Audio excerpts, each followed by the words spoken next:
안녕하신가요? 우리가 급하게 부르짖을 땐 하나님도 급하게 응답을 하시는데, 하나님은 그 위기 앞에서 피하지 말고 그 위기를 향해 나아가라고 하십니다. 그리고 모든 사람들이 안 된다고 할 그때가 하나님이 일하실 때이죠. 그래서 영의 눈이 열린 사람들은 악의 공격이 강하면 강할수록 믿음이 더 살아나서 하나님의 손이 움직여 주시도록 찐 부르짖음으로 기도하고 엎드립니다. 그러면 하나님이 응답으로 임하십니다. 이 나라 안에, 우리 교회들 안에 이 부르짖음이 필요한 때라서 금주 한 주 한입 레마는 찐 부르짖음인가요? 입니다. 마지막에 누군가 널 위해 기도하네를 산까치와 함께 불렀습니다. 한 주 한입 레마입니다. 찐 부르짖음인가요? 출애굽기 14장 16절의 말씀입니다. 지팡이를 들고 손을 바다 위로 내밀어 그것이 갈라지게 하라. 이스라엘 자손이 바다 가운데서 마른 땅으로 행하리라. 우리 삶 속에 진퇴양난의 위기가 있지요. 앞으로 나아갈 수도 물러설 수도 없는 상황, 이래도 저래도 죽을 것만 같은 그런 상황일 때 눈앞이 캄캄해집니다. 이럴 땐 대부분이 다 혼비백산하게 되고요. 정신이 아득해서 아무것도 생각할 수 없고 판단할 수도 없게 되는데, 이때가 바로 우리 믿음의 있고 없고가 가려지는 때가 아닌가요? 애국 군대는 바짝 뒤쫓아왔고 앞엔 홍해 바다가 넘실거리고 있을 그때 이스라엘 백성들의 믿음은 온데간데 없이 사라져버렸고 그들의 입에서는 원망만 터져 나옵니다. 여기서 우리가 다 죽는구나.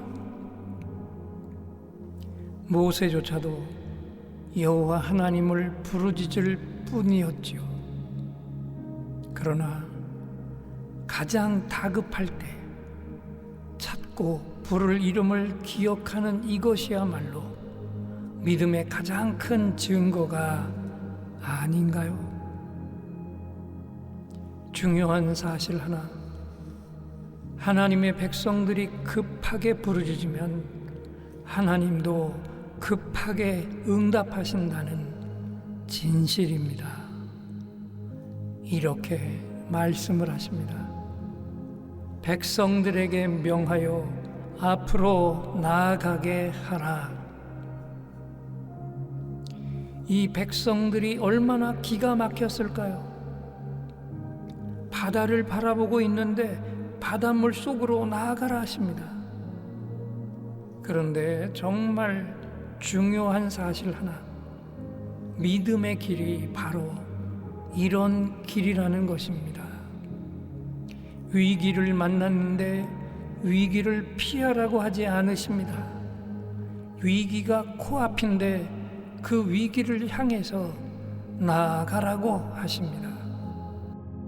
그래서 소년 다윗은 골리앗에게 달려갔고 에스더는 아하수에로 왕 앞으로 나아갔으며 다니엘과 세 친구들은 사자굴과 풀무불 속으로 들어갔죠. 모든 사람들이 안 된다고 할 그때가 사실은 하나님이 일하실 때입니다. 모든 사람들이 불가능하다고 할 그때가 하나님이 능력을 드러내실 때입니다. 바로 그때 모세가 한 일이 무엇이었죠? 지팡이를 들고 손을 뻗는 것이 전부였어요. 그런데 그게 도대체 무슨 일을 일으키겠습니까? 하지만 그리스도인들의 믿음은 의심을 이기는 능력입니다. 물맷돌 5개로 어떻게 철갑을 두른 메모드 거인을 상대하겠습니까? 보리떡 5개와 물고기 2마리가 장정 5,000명에게 무슨 양식이 되겠습니까? 하지만 중요한 진리 하나, 우리 이성의 눈으론 기적을 볼 수가 없고 합리적인 생각으론 어떤 기적도 일으킬 수가 없습니다. 오직 믿음만이 기적을 가져오게 합니다. 하나님은 오늘도 자신의 자녀들을 믿음 없이 살 수 없는 곳으로 몰아넣고 계시고 오직 믿음으로 나아가라 명하고 계십니다. 바로 그때 믿음의 지팡이를 들면 바다가 갈라지고 두 손을 들면 대적들이 달아나고 고함을 지르면 철벽의 성이 무너져 내립니다. 오늘 이 나라 안의 모습은 창세 이전과 똑같은 케이오스, 혼돈의 시대가 아닌가요? 정의, 바른 잣대는 완전히 무너져 내렸고 상식도 모두가 다 어그러져 버렸습니다. 악의 하수인들은 기나긴 시간 동안 갈고 닦았던 발톱과 칼날을 들고 교회를 무너뜨리려는 시도를 본격적으로 하기 시작했습니다. 순진한 그리스도인들은 두려움에만, 걱정과 염려에만 사로잡혀 있습니다. 그러나 영의 눈이 열린 사람들은 악의 세력의 공격이 강하면 강할수록 믿음이 살아나기 시작합니다. 엎드려 기도하면서 성경 속 기적의 역사, 이 땅 역사 속 기적의 역사를 바라보면서 새 힘이 솟아납니다. 그 동일한 역사가 하나님 손에서 반복될 것을 믿기 때문입니다. 에스더서의 불임절 역사는 그 시대의 것만으로 끝이 난 걸까요? 이 한국 땅 안에서 불임절의 역사는 다시는 일어나질 못하고 말까요? 천만이죠. 악의 세력이 가장 극악해질 바로 그때 부르짖는 성도들의 합심 기도가 불임절의 응답으로 반드시 부어질 것입니다. 그래서 오늘 우리는 이 혼돈 속에서 두려워할 이유가 없고 걱정하거나 염려할 필요가 없습니다. 우리가 할 일은 하나님의 손이 움직여 주시도록, 하늘의 능력이 이 땅으로 임하시도록 기도하고 엎드리는 이것만이 아닌가요? 다시 한번 출애굽기 14장 16절의 말씀을 들어봅니다. 지팡이를 들고 손을 바다 위로 내밀어 그것이 갈라지게 하라. 이스라엘 자손이 바다 가운데서 마른 땅으로 행하리라. 하나님, 이 땅은 지금 상식과 정의가 온통 무너져 내렸습니다. 최고 지도자와 국무위원들의 전가가 27범이나 된다고 합니다. 이들이 지금 브레이크가 고장난 KTX처럼 달려가고 있는 이 모든 것들의 책임이 교회와 교인들이 너무 안일했고 이 나라를 위해 더 기도하지 못했기 때문입니다. 이제 교회와 교인들 모두가 걱정과 염려와 탄식만 하지 말고 통렬한 회개와 함께 오직 하나, 이 땅 위에 새 부림절이 임하도록 강력한 기도로 하나가 되게 하셔서 신속히 이 땅에 하나님 나라 질서가 바로 잡히게 하시고 하나님의 신실한 나라로 일어서게 하시옵소서.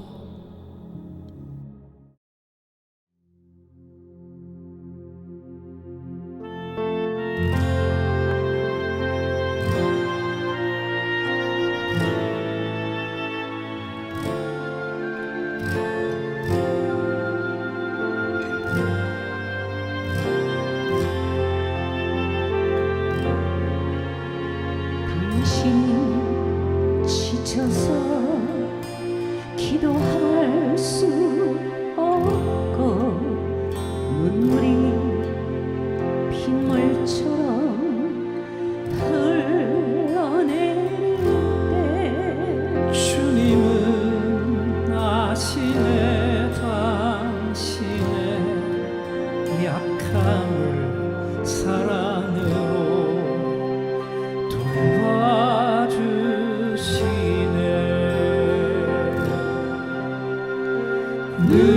누군가 널 위하여 누군가 기도하네.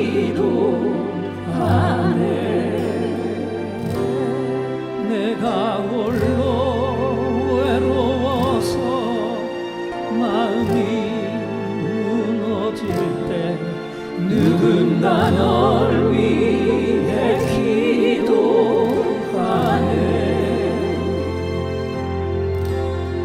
당신이 외로이 홀로 남았을 때 당신은 누구에게 위로를 놓나. 주님은 아시네 당신의 마음을 그대 홀로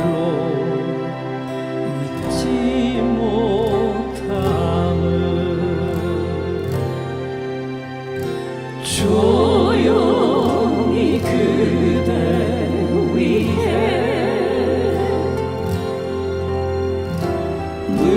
누군가 기도하네. 내가 홀로 외로워서 마음이 무너질 때 누군가 널 위해 기도하네. 누군가 널 위하여 누군가 기도하네.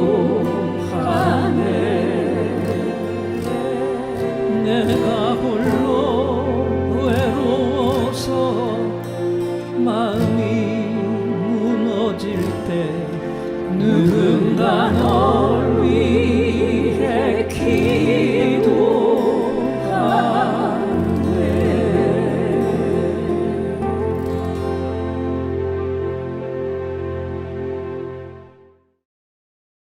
제가 35년간 목회한 예인교회를 3년 전에 은퇴를 하고 치유 집회를 계속하고 있는데요. 치유 집회가 왜 중요한지 아시죠? 일단 짧은 몇 마디 명령 기도에 자기 몸이 움직이고 통증이 떠나는 걸 경험한 분들은 살아계신 하나님이 내 몸을 직접 터치해 주셨다는 확신을 갖게 되고요. 그걸 곁에서 지켜본 교인들은 하나님이 지금 이 시간에도 살아계셔서 치유를 행하신다는 확실한 사실에 갑자기 두렵고 떨리는 마음으로 하나님을 바라보며 대충대충 신앙생활했던 것을 회개하고 하나님을 경험하는 산 예배자로 서게 됩니다. 그래서 치유 집회를 한 교회들은 교회 분위기가 영적 분위기로 바꾸게 되고요.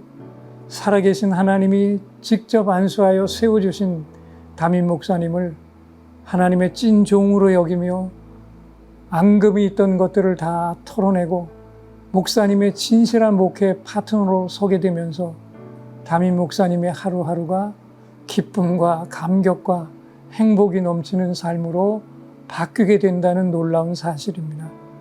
저는 은퇴를 하고는 규모가 작은 교회를 찾아가 치유 집회를 행하며 교회가 바뀌는 모습을 바라보면서 너무 행복한 시간들을 보내고 있습니다.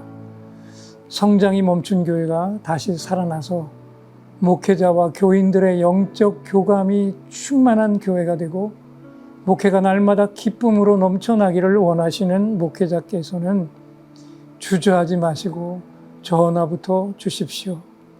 거리를 따지지 않고 산같이 아내와 함께 달려가 교회를 살려 일으키는 일에 온몸을 던져 헌신하겠습니다. 제가 전기차를 타고 있어서요.